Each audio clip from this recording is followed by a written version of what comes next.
This is a guest essay written by Megan Bell, a Canadian writer.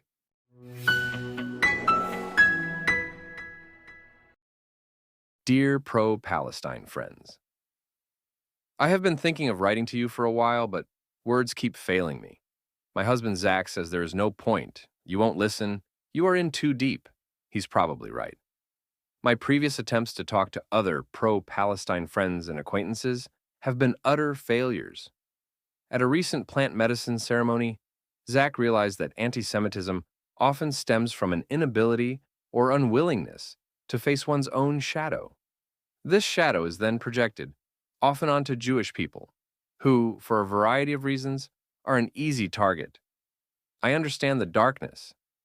I've also been deep in the great empty, that black space between authentic self-expression and the mask, or persona, that one feels compelled to put on for acceptance. The character we play in order to feel loved. It is like being trapped within yourself, looking through the world through a periscope. When I was deepest in my chronic illness, I became more woke, more extreme. My brain was inflamed, and so I acted in inflammatory ways. Zach says the same thing about his addiction. The deeper he sunk into it, the more woke he became. We both had to heal our brain guts and our nervous systems in order to clear our heads, to begin to think more critically, to wake up from woke. A few nights ago, Zach and I were talking about our shadow sides. I am still embarrassed by mine. That monster inside of me that is easily drawn to the darkness in other people, who falls easily into playing the flying monkey, who hurts others by playing the apologist, who seeks evidence that I am uniquely lovable by trying to be loved by the misanthrope. I had an angry moment a few days ago when I saw one of you share this poster on your Instagram stories. I looked at the event. It is a celebration, a goddamn celebration of the hundreds of murders, rapes, and kidnappings of mostly civilians, including many women, children, and seniors, that happened on October 7th, organized by a group with Intifada in its name. What the hell is wrong with you? Seriously, what the hell is wrong with you? Zach and I asked each other whether this is the too far point, something we will not be able to forgive. He said, they'll never apologize or admit they were wrong, so the question is irrelevant. Someone I know who is far older, more experienced, and cynical than me warned me a few months ago, they are capable of killing you and your family.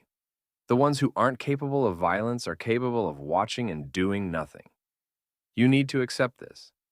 I have had nightmares about this, I will admit. Another Holocaust comes, and people I used to care about are working or cheering for the new Nazis. That what happened in the Iranian Revolution could happen here, in some form. But I'm so stupid, my friend, so naive, that even if I can intellectualize it and recognize it as true, my stupid heart can't accept it.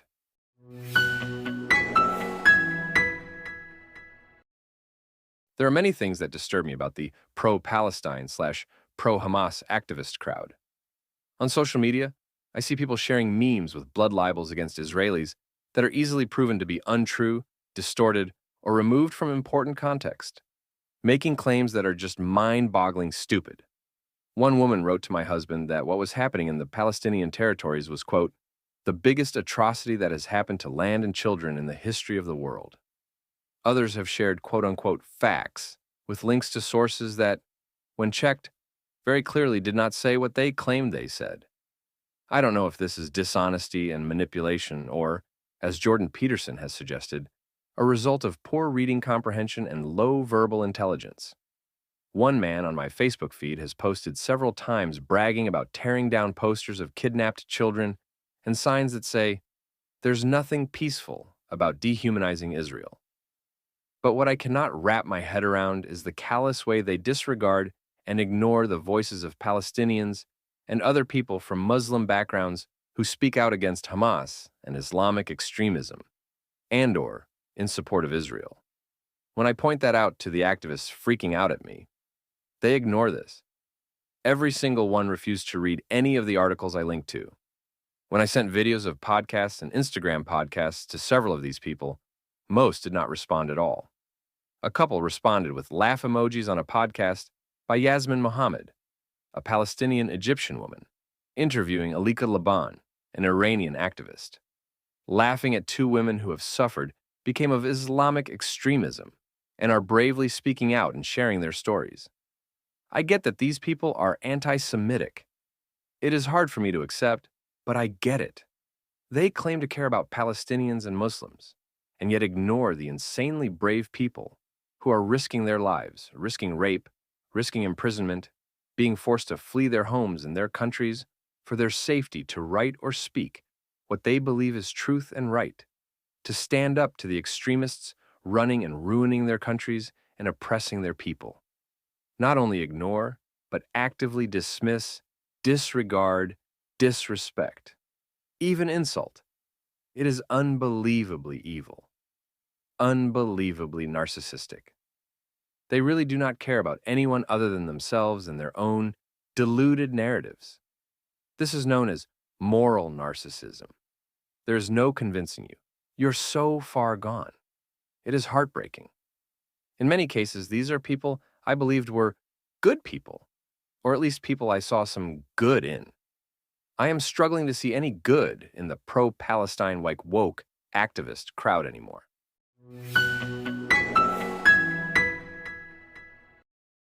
Fine. Maybe you hate the Jews. You might not realize that you do, but if you shout, "From the river to the sea," and globalize the Intifada, and condemn all Zionists, you effectively hate the Jewish people, and hate that they have an incredibly small, democratic, independent state in their ancestral homeland, where Muslims, Christians, Druze, Jews, and other faiths live in peace and enjoy equal rights. Did you know Israeli Arabs serve in parliament there? Did you know an Arab judge once sent a former Jewish Israeli prime minister to jail and later served on the Supreme Court?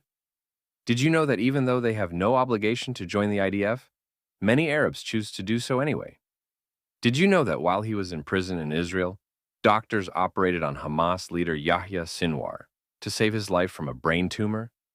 Did you know that many Jewish Israelis used to volunteer to drive into Gaza to bring people into Israel for medical treatment? Did you know thousands of Palestinians were permitted to travel across the border daily to work in Israel for significantly higher wages than they could have earned in Gaza? Did you know that some of these people used this opportunity to collect information, that some Palestinians pretended to befriend Israelis to help plan the October 7th attacks? Did you know that Palestinians who escape to Israel from Gaza are allowed to convert to Judaism if they wish? Wow. So evil. So apartheid. So genocidal.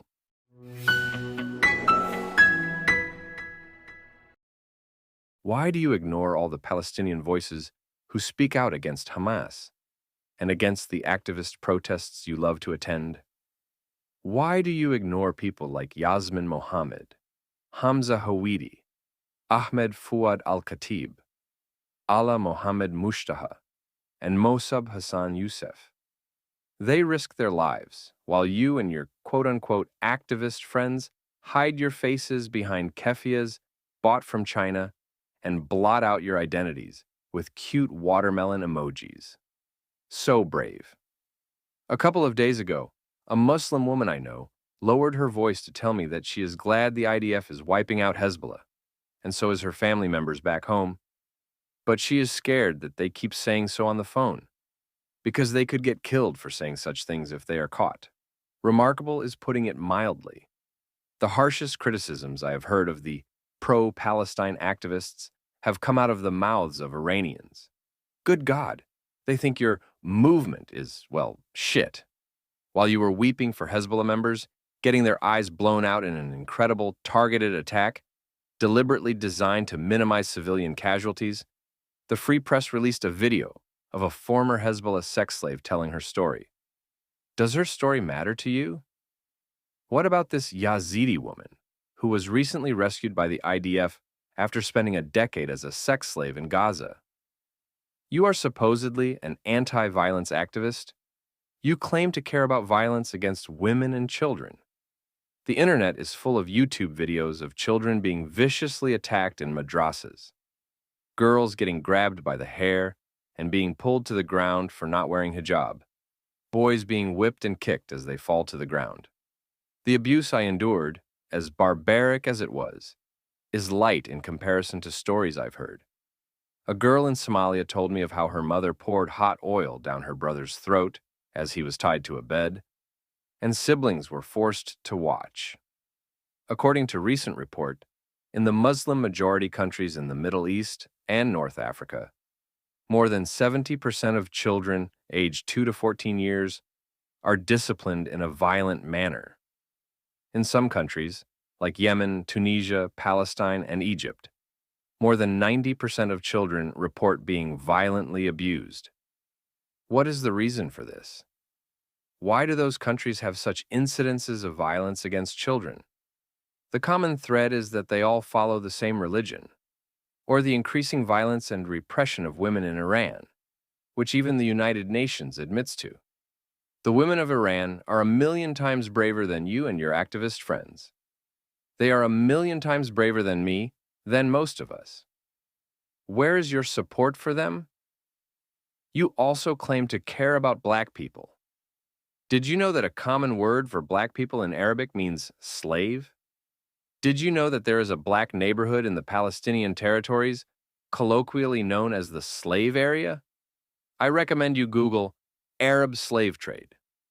The Arabs, under Islam, were a colonial power in North Africa and the Middle East, just as the Aryans were a colonial power under Christianity in Europe, the Americas, and other parts of the world. That is why there are so many Muslim and Arab majority countries now. Holy crap, learn some history from more than 100 years ago.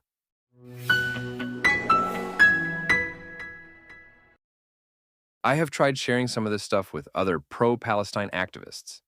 Exactly 0 responded to me. I have no idea whether they bothered to watch the videos or not. Will you read these articles, check out these social media accounts, and watch these videos? Will you read the comments from the thousands of people grateful for them? Or will you shut them out too, dismiss all these voices and so many more, and accuse me, as one man did, of falling for Zionist propaganda? I'm not asking you to become pro-Israel or pro-Zionist, to like Israeli Prime Minister Benjamin Netanyahu, or to pretend that there is no extremism among the Jewish people. There is. I think it is fine to criticize Israel, the Jewish people, and individual Jews. Although radically, I think these criticisms should be accurate, a standard that it seems the vast majority of pro-Palestine activists fail to achieve. However, if you're going to spout off about how much you care about Muslims, Middle Easterners, so-called brown people, and Arabs, I strongly suggest you listen to more of them when they are trying to tell you that your movement is not helping anyone and is probably prolonging the war by empowering Hamas and the Iranian regime, thus resulting in more death and destruction. Obviously, there are many innocent Palestinians, many good people among the Palestinian people, among the Arab people, many wonderful Muslims out there, and there are many god-awful Jewish people. There are heroes and villains, sinners and saints, murderers and peaceniks, rapists and women's rights activists, good parents and abusive ones among every people in the world, of every skin color, of every race and religion. ISHTS, asking you to please exit your echo chamber and listen to stories that challenge your narrative, to stop thinking about this in such black and white terms, to ask yourself whether you are really, as you so clearly believe, standing on the right side of history. I have become obsessed with this quote recently. The louder the abuse, the bigger the lie. I have started to note how people respond to criticism, how they treat their ideological opponents. If truth and justice are on your side, then why do so many of you jump to insults, unfounded allegations, smear campaigns, exaggerations, blacklisting, silencing, or condemnations when challenged? In my experience, very few of the pro-Palestine activists can write more than 3 sentences to someone who disagrees with them without including a lie, insult, or unfounded accusation, such as, "You support genocide." Why is that? Do you have any idea how many people are afraid to stand up to so-called pro-Palestine or woke activists? because of their intolerance for any opinion or fact that violates their rigid worldview, and of the loudness of their abuse? Unfortunately, the more evidence presented, the greater the narcissistic injury, the more fragile the activists' egos become, the louder their abuse. Is your moral narcissism so rigid? Your need to see yourself as good person so intense? The darkness inside you so unfaceable?